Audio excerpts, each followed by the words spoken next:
Until 1973, most people sentenced to life in prison in Louisiana went home after 10 years and 6 months of good behavior. But after the U.S. Supreme Court temporarily halted the death penalty, the state decided to make life sentences more punitive. First, the state legislature required life sentences for murder to carry a 20-year minimum in prison, which was later amended to 40 years. In 1979, lawmakers took away parole eligibility for anyone with a life sentence.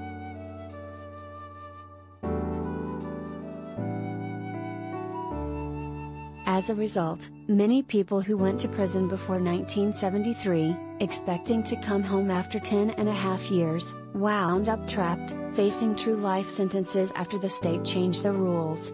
The overwhelming majority of those who are still alive are black.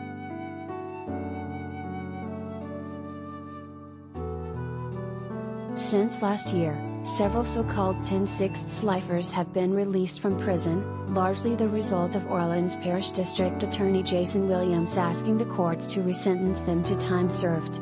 But that effort applies only to the 18 people who were convicted in Orleans Parish.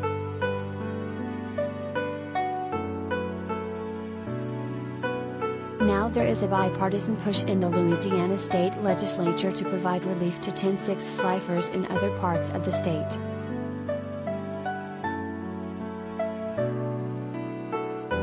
Earlier this month, 2 state lawmakers introduced separate bills that would provide parole eligibility to 10/6 lifers.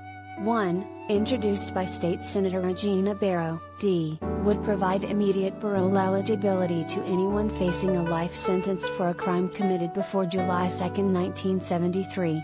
The other, introduced by Senator Franklin Foyle, R., would only provide parole eligibility to 10/6 lifers who pleaded guilty, excluding those who went to trial and were convicted.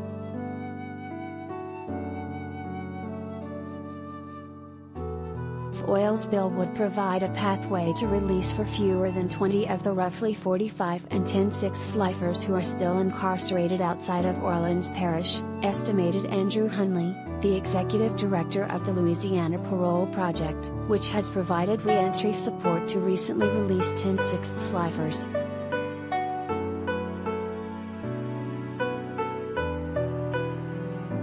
These bills affect the men who have been incarcerated longer than anyone else in Louisiana, said Hunley, who supports Barrow's bill. They are in their 70s and 80s and have served 50 or more years.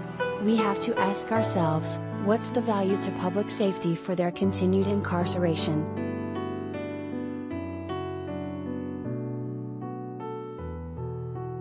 Last year, HuffPost met with several 10/6 lifers shortly after they left the Louisiana State Penitentiary, better known as Angola.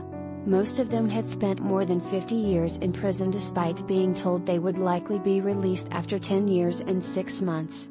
They spoke about the joy of leaving prison, and the challenges of adapting to a world so different from the one they lived in when they were last free.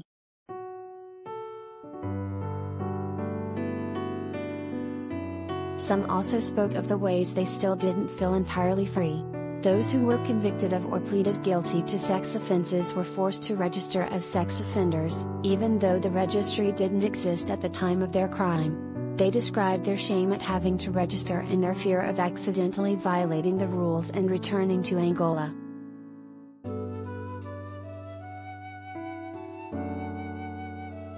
One 10/6 lifer, Willie Ingram, gave the cops a fake name when he was arrested in 1970, a name he continued to use at Angola. When he got out last year, he had been locked up for so long that it took months for staff at the Parole Project to track down records verifying his real identity so that he could get an ID card and apply for government assistance.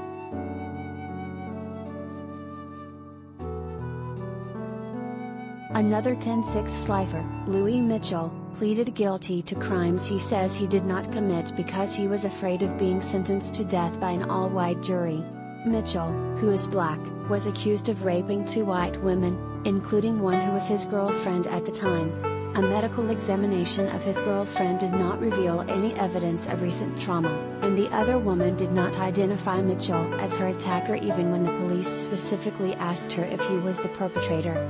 Mitchell wanted to fight the charges, but prosecutors warned his lawyer that if he went to trial, he would likely be convicted and executed.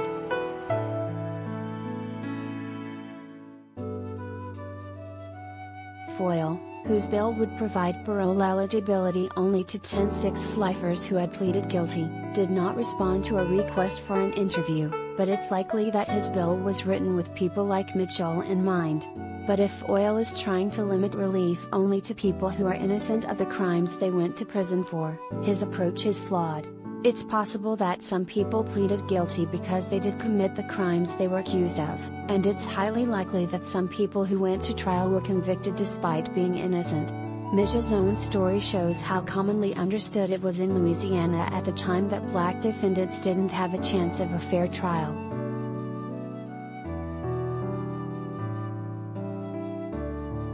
Moreover, even the 10-6 lifers who did commit the crimes they were accused of have now done decades more time in prison than the state told them they would do.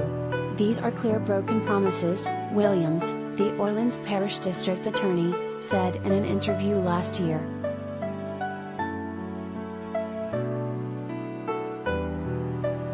When the 10-6 lifers first got to prison, most of them received a rap sheet that showed the date at which they would have completed tenure in 6 months and been eligible for release. After state law changed, some were asked to hand over their old rap sheets in exchange for modified paperwork. But many held on to their original paperwork, proof of the promise the state had made.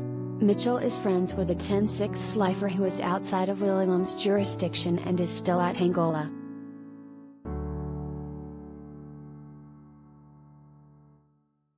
Mitchell is holding onto a copy of his friend's rap sheet, which shows he was supposed to be eligible for release on December 20, 1983.